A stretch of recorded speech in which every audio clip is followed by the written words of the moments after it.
Well, good morning, Get Wrecked for Recovery crew. So it's day 95 of the Redeeming Eden Cycle Tour, RECT, Get Wrecked for Recovery, a bicycle trip across the United States of America to raise awareness that there are addiction recovery options available, that you don't have to die in your addiction. There's churches, celebrate recoveries, and rescue missions all over the nation, all over the world. They just want to talk to you, help you, and love you if you find yourself battling addiction. So I'm here at Barbara's Camping, newest member of the Trans-America Trail. Wonderful night, wonderful view. I can see out over to the interstate and the cell towers. Really good cell service here. So this is kind of the area that you stay in. I'll take you inside and show you. You know, you've heard of second breakfast. I went ahead and got second shower. Got all my clothes washed last night.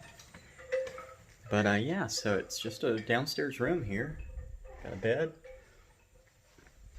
That's the room I was in last night, the laundry room.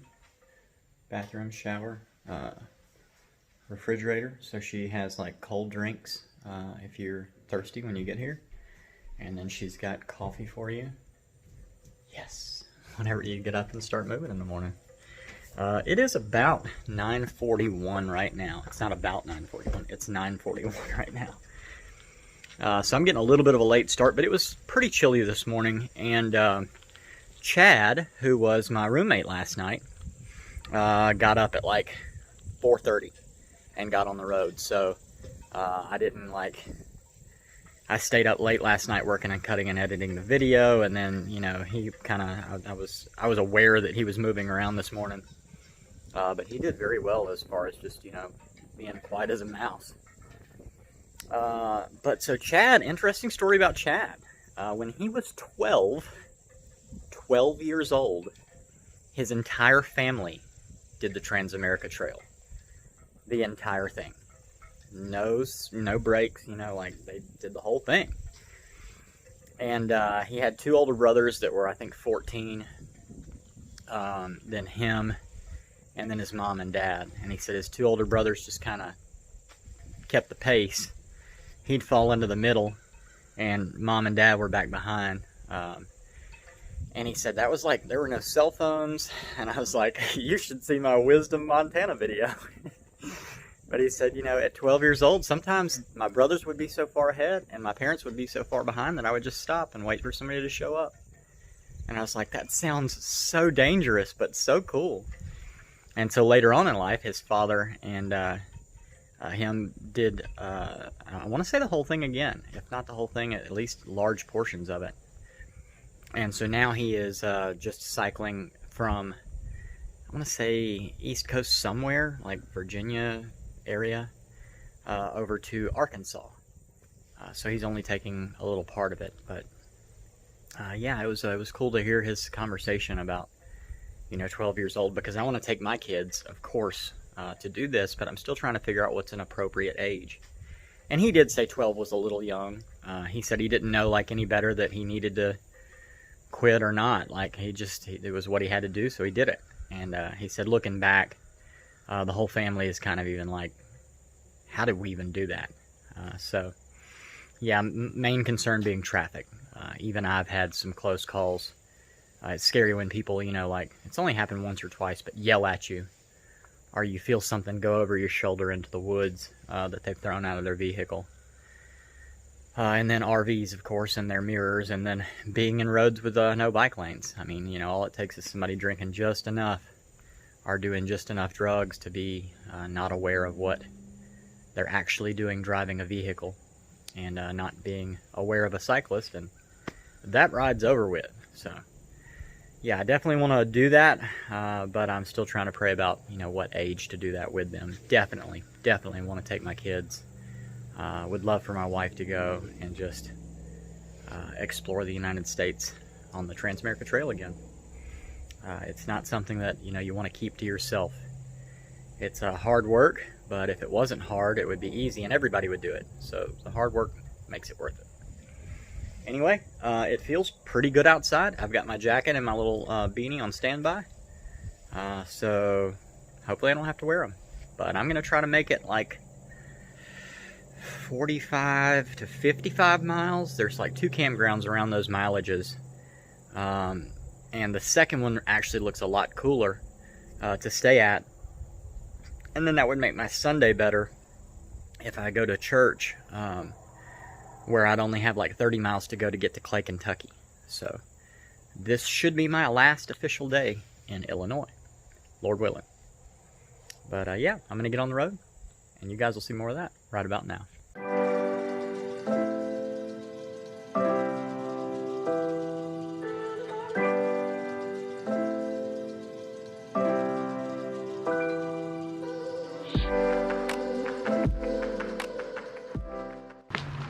All right, so just here south and east of Barbara's place is Tunnel Hill. And so I saw this Tunnel Hill Rails to Trails bike trail, and I had to come about 0.2 miles, a fifth of a mile off route to check it out. But it was built in 1929 for the railroad. And yeah, pretty neat. I wanted to ride it. I love that view right there. I don't know if you can see it. I'm actually gonna stop here and take a video shot of that.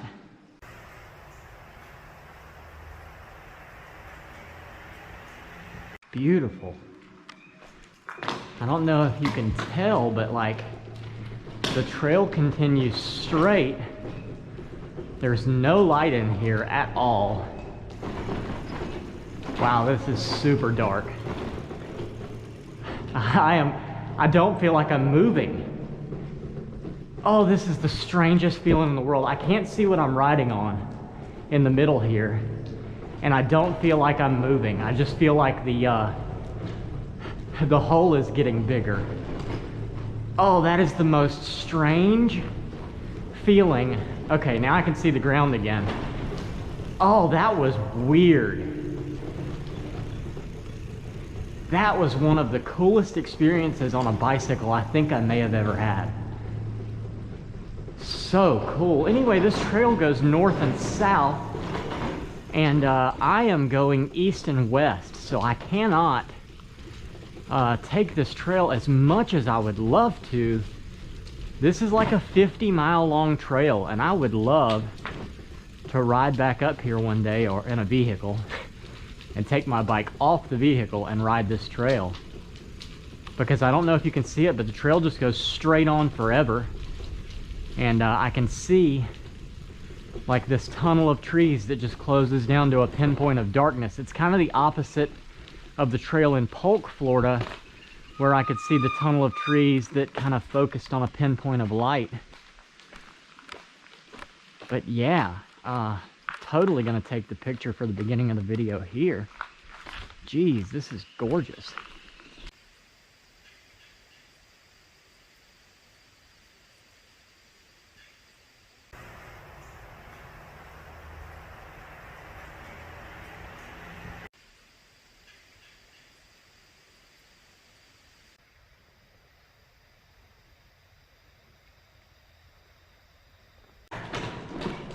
All right, so I know this is probably going to make the video a little bit longer, but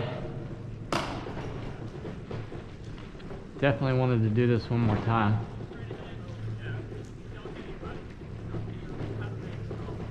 There's actually a little more light coming this way.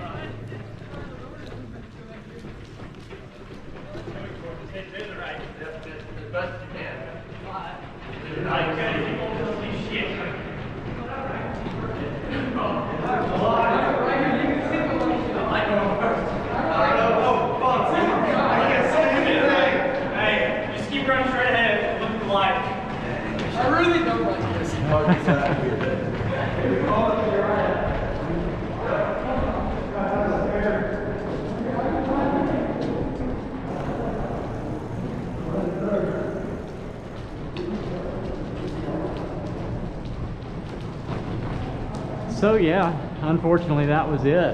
Man, I wish I could spend more time on this trail for sure. But I got to get back out to the road and keep on making progress. One cannot cross the United States of America by bicycle by taking too many detours. Quite stunning indeed. I love you guys. I'll see you later.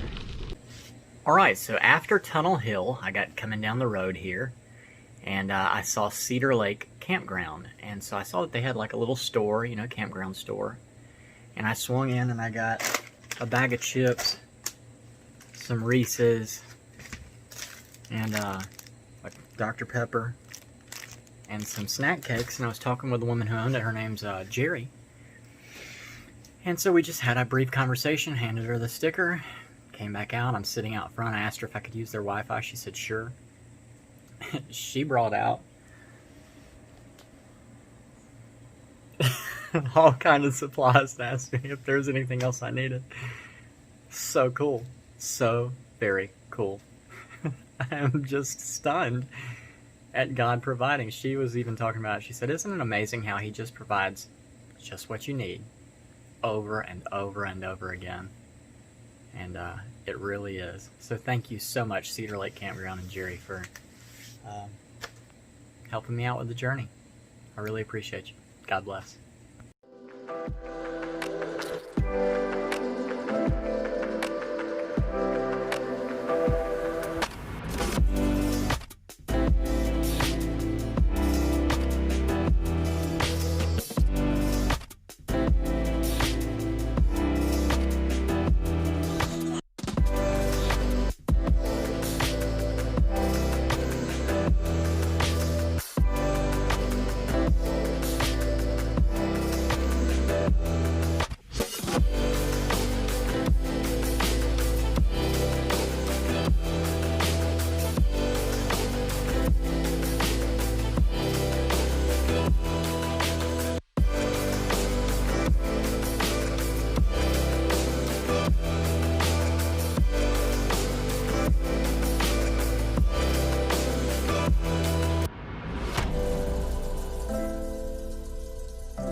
I think that's the longest, flattest piece of road just straight ahead that I've seen in a very, very, very long time. It's almost weird to see it at this point. So it's been an odd day today. The video is probably not going to be so long. You can see this cloud thing that's above me. So Connor texted me and said, hey man, I'm in imminence, you got rain coming. And so I pulled up the weather radar and saw that there was rain coming.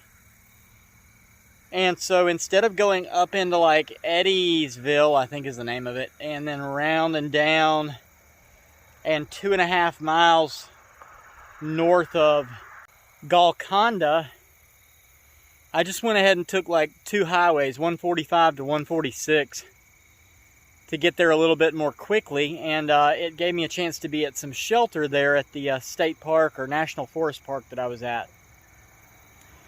It only rained for about 20 minutes. But the build-up, you know, of waiting on everything and all that and having to time it where I was in the right place just really kind of took some time out of my day. On top of all that, I did a phone update on my phone earlier at the campground where Jerry gave me the food at while I was on Wi-Fi there. Cedar Lake Campground. And I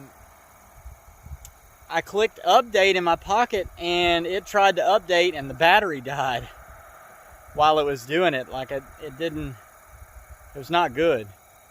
So I charged it back up and it had all kinds of little funky things going on, and I finally clicked the update button again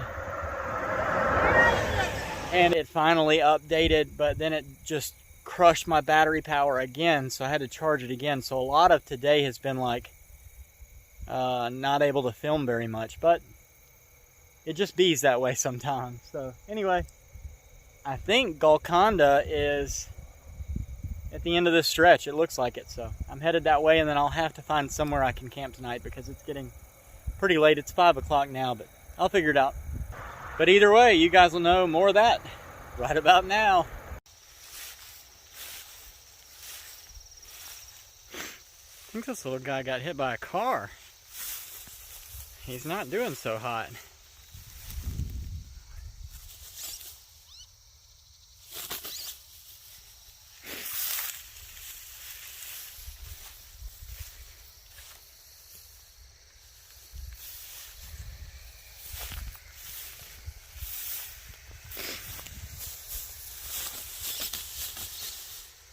You okay, little fella? What's wrong with you?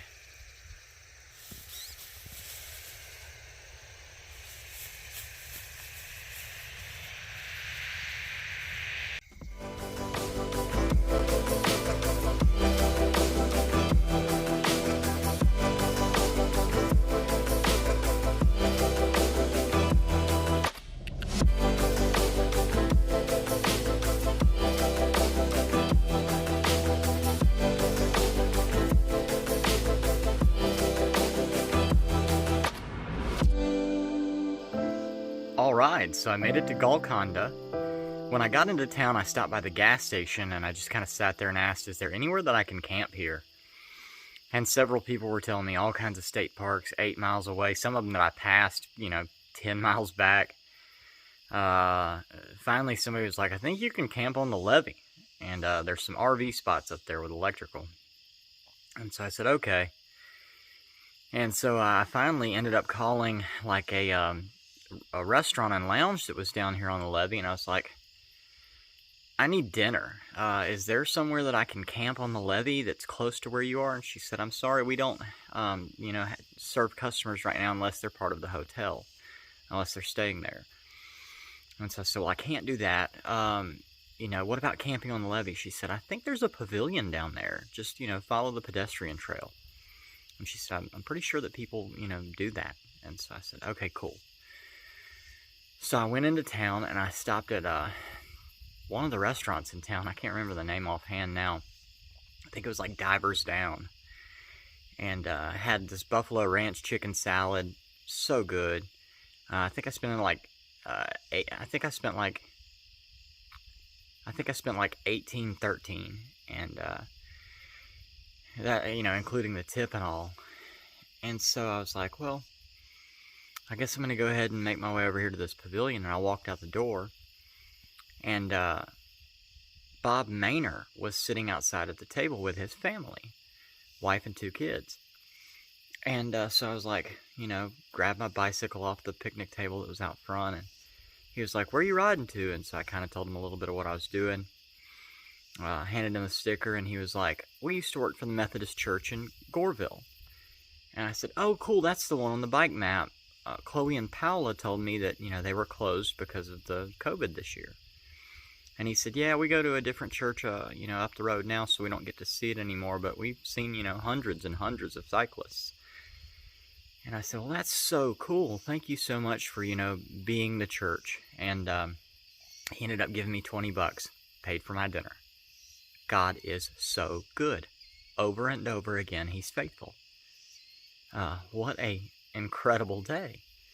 I thought it was funny, too, that I mentioned, 1 or 2 times that I've been yelled at on the entire, 4,000 miles so far. I had it happen a lot more often in Florida, but today while I was recording my video, the guy was like, get off of the road. I was not on the road. Anyway, that's not the ones that scare me so much. It's the ones that, like in Yellowstone, that yell at you as loud as, like, they hang out of their vehicle, teenagers, hang out of their vehicle, and they wait until right when they're passing you and yell just some crazy thing at you as loud as they can. Because you just, jump. You don't know what you think you're getting hit. I mean, I thought I was getting hit when that particular instance happened. It's a panic moment. But so anyway, I came down here. There's a pavilion that I'm under. I found it. I'm on the other side of the levee. You'll see all this in tomorrow's video. It's just too dark here to record anything tonight. But yeah, the levee's behind me, so I'm actually on like the, water side of the levee. But I am looking out across the Ohio River, and this is one gigantic river. I think this is one of 3 rivers that you cross on the Trans-America Trail that's like major rivers in the United States of America. You have the Columbia, then the Mississippi, then the Ohio, and I think that's it. But I will cross the Ohio River tomorrow, hopefully. It was supposed to be today. The Ohio River tomorrow on a barge that only holds like 2 or 3 cars. It's a small little barge that just gets you right over into Kentucky. But from Google Maps, if I pull it up, it looks like if I go about 10 feet into the water, I'm in Kentucky. The Kentucky line side comes all the way across the river over to this side here. So I'm in a stone's throw away from Kentucky. I'm still 35 miles or so to the barge. I think I'm 25 miles away. I'm 15 to Elizabethtown, which is where I kind of planned on the first place that I could stop today. And then the second place is Cave In Rock, and I'm going to stop and check that out. I've been told by several people that that's something to see. So I will go video record it and see it so that you can see it also. But yeah, I am done for the day. I actually went to sleep at 7:30. As soon as I pulled up and got my mat out, my battery was so crushed that I couldn't do anything. I couldn't like download the GoPro files. I couldn't do anything. So I laid here, I video chatted with my family for a minute, and then I went to sleep. And it's 10:30 now, and a car was coming by real slow. And so it just kind of made me aware. And so I sat up. I was like, well, I'll go ahead and use this as an opportunity to cut and edit the video. So that's what I'm doing, and then I'll upload it and go back to sleep. But if you know anyone who's passed away from addiction in any form or fashion, please drop their name in the comments or find me on Facebook, Adam Lineberry, Mobile, Alabama, and I would love to ride for your person and celebrate their life with you for a day. If you know anyone who's actively addicted, share this with them. I don't want to see anybody else die from addiction. And let's use YouTube as a tool to hopefully save a life. If you know anybody who's in recovery, share this with them. We're all in it together, and I definitely need the recovery community's prayers and support as much as I pray for and support the recovery community. And last but not least, don't forget Redeeming Eden is a non-profit ministry through international gospel outreach. I'll leave a donation link in the description. You can go there, you can donate one time, you can donate monthly. It's whatever the Lord puts on your heart. If He puts it on your heart just to pray, then just pray. That's plenty. Prayers got me to a stone's throw away from Kentucky. So many miles. So cool. But do know that any funds that are left over from the Redeeming Eden Cycle Tour will go to building Redeeming Eden, the garden rehab. So, from here in Golconda, Illinois, a stone's throw away from Kentucky on the Ohio River, giant river. It's so far across this river. Moon is covered by clouds, got a little bit of rain sprinkles going on. But yeah, you'll have to see that tomorrow. I love you guys. Jesus loves you. I'll see you later. Have a good night.